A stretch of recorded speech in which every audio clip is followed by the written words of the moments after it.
तो गाइस किसी ने सोचा था हम लोगों को सिम्बायोट्स की एक आर्मी देखने को मिलेगी। वेनम 3 आई और नल की जगह सोने वाले मोटा वेनम, दो सर वाला वेनम, हरा वेनम, व्हाइट वेनम, सांप वेनम दिखा के चले गए। अब जब दिखाई दिया है तो लेट्स डिस्कस कि कौन कौन से सिम्बायोट्स देखने को मिलते हैं। सबसे पहले तो अपना द ओजी वेनम देखने को मिलता है, पर इस मूवी के बाद देखने को नहीं मिलेगा। जिन्होंने मूवी देखी है दे गॉट माई पॉइंट। उसके बाद पैट्रिक मुलेगन के साथ दो वेनम मर्ज हुए थे। पहला तो था टॉक्सिन जो कि वेनम 2 में ही मर्ज हो गया था, लेकिन वेनम 3 में पता चलता है कि टॉक्सिन अपने ही होस्ट पैट्रिक मुलेगन को अंदर ही अंदर मारे जा रहा है। तो लैब वाले क्या करते हैं कि टॉक्सिन की जगह पैट्रिक मुलेगन को एक दूसरा सिम्बायोट के साथ मर्ज कर देते हैं। अब देखो मैं तुम लोगों को इन सिम्बायोट्स के नाम नहीं बताऊंगा क्योंकि मूवी में इनके नाम ही नहीं है।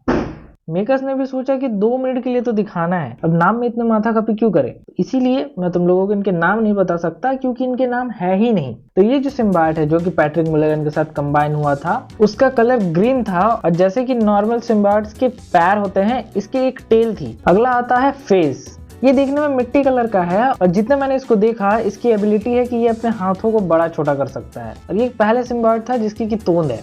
अगला आता है एक ब्लैक व्हाइट कलर का सिम्बायोट। अब कॉमिक्स में सिर्फ एक ही ब्लैक व्हाइट कलर का सिम्बायोट है, वो है एंटी वेनम। अब ये जो देखने को मिला है दुआ करूंगा कि एंटी वेनम ना हो, क्योंकि anti venom is one of the most powerful symbiote, अगर दी पावरफुल नहीं तो one of the most powerful symbiote, क्योंकि एंटी वेनम एक लौती ऐसी फोर्स है जो कि वेनम्स को मार सकती है। तो अगर ये एंटी वेनम नहीं है तो फिर क्या है? I guess we never know. अगला आता है या आती है मेरी फेवरेट लैशर। ये देखने में ग्रीन कलर की है और ये सभी सिम्बायोट्स में सबसे ज्यादा देर तक टिकी हुई थी जेनोफेस के सामने। ये अपने बॉडी से बहुत सारे टेंटिकल्स निकाल सकती है और उनको शार्प वेपन्स में बदल सकती है। इसने वेनम का काफी देर तक साथ दिया था जेनोफेस के फाइट में। पर्सनली मैं इसको फ्यूचर मूवीज में भी देखना चाहता था, लेकिन we all know Sony at the end इसका भी गेम खत्म कर देते हैं। उसके बाद हमने देखा हाइब्रिड सिम्बायोट। पहले तो ये 2 थे, फिर दोनों ऐसे एक दूसरे में घुसते हैं कि एक होकर लड़ने लगते हैं, लेकिन 2 का दम भी एक में काम नहीं आता। एट द एंड ये लोग भी खत्म हो जाते हैं।